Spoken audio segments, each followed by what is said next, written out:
My name is Arno, and I'm one of the co-founders of Arno. We have helped over 130,000 students in over 200 countries get ready for the Duolingo English Test.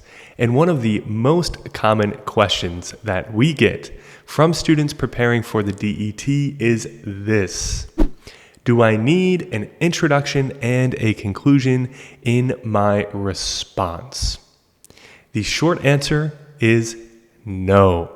You do not need an introduction or a conclusion in your writing and speaking responses. In fact, it's probably better if you don't include them. And here's why. One of the unique aspects of the DET is that the questions are so short. For the writing sample, for example, you have 5 minutes to write an entire essay. And 5 minutes is no time at all. It's difficult, even for native speakers like me, to write a complete essay in that amount of time. This means on the Duolingo English Test, you have to use every second well. You don't want to waste time doing things that are not going to get you a lot of points. You need to make sure that you're using all of your time doing the things that will help you to get the highest score. And this is why you shouldn't have an introduction or conclusion, because there are other things that you can focus on in those, say, 5 minutes for the writing sample that will ensure that you get a good score. The top 3 things that I see lose students the most points in their responses are: 1, missing words. When we are writing quickly, we tend to skip words. The problem is that even one word missing from a sentence can mean that the sentence doesn't make any sense. And therefore, you're not going to get any points for that sentence, even if it has great vocabulary and great ideas. The second mistake that we see lose students a lot of points are spelling mistakes. Similarly to missing words, if you misspell a word so that it's not possible to know what word you meant, then you're going to lose a lot of points. But even if it's clear what word you meant, but it's misspelled, that's also going to lose you points. And third are simple grammar mistakes. English grammar is complex, but when you are working fast, you tend to make more mistakes, including very simple grammar mistakes. And if you are making simple grammar mistakes with verbs or nouns or adjectives, very fundamental, basic things, those are going to lose you a lot of points on the Duolingo English Test. The best way to fix those kinds of mistakes, so missing words, misspellings, and simple grammar mistakes, the easiest way to fix those is to save time to proofread your response. So for the 5-minute writing sample, we recommend that you save around 1 minute to proofread your response. And for interactive writing part B, which is just 3 minutes, you should save around 30 seconds to proofread your response. So if you are working on a response and you finish it and you have time left, what should you do? You should proofread, not add an introduction or conclusion. If, however, you write your response and you proofread and you still have time, then sure, you can add an introduction or a conclusion. These things are not going to hurt your score. It's just that on the DET, you have such limited time that there are better things to spend time on. So in case you don't believe me that you don't need an introduction or conclusion, I am going to show you my responses from the Duolingo English Test. So these were actually my writing samples from the 2 times that I took the test. Both times I got a perfect score, 160 points out of 160 points. And in both writing samples, I do not have an introduction and I do not have a conclusion. All right, so let me just show you those responses, because it also may be helpful to see what a high scoring response looks like. Here is the first writing sample. Some people believe that environmental preservation is a responsibility of every individual. Do you believe it is important to take action in your personal life in order to help the environment? Why or why not? When you are given a prompt that asks for your opinion, which are called argue prompts, I always recommend starting your response by stating your opinion clearly. This is the most efficient and strongest way to start your response.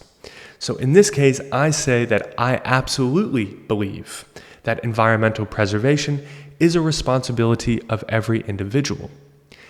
And with that, the grader knows what I'm going to talk about in the rest of my response. They know that I am going to explain why I hold that opinion. And because the grader knows what I'm going to talk about and how the ideas fit together, I'm going to score much higher on scoring criteria like cohesion and discourse coherence. Jumping to the end, you can see that I don't have a conclusion. I simply end my response after my third supporting reason. So I begin my response by stating my opinion. In the first paragraph, I say that I believe the environment is a shared resource, and then I explain what that means and why that's important.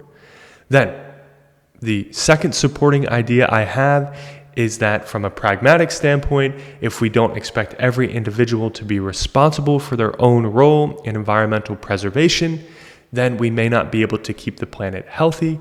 I then explain that idea as well. And then my third and final paragraph is my third reason why I believe that environmental preservation is a responsibility of every individual. Right? I explained that in my own life, I do try to be a good steward of the environment, and I provide examples of things that I do. So I don't have an introduction, I don't have a conclusion, but instead I start by stating my opinion clearly, and then I provide my 2, ideally 3 supporting ideas, and then I use the rest of my time to proofread my response and make sure that I didn't have any of those mistakes that will cost me a lot of points. And this response, like I said before, scored very, very highly. Okay, let's look at one more, because why not? So this was the writing sample I had from the second time that I took the test.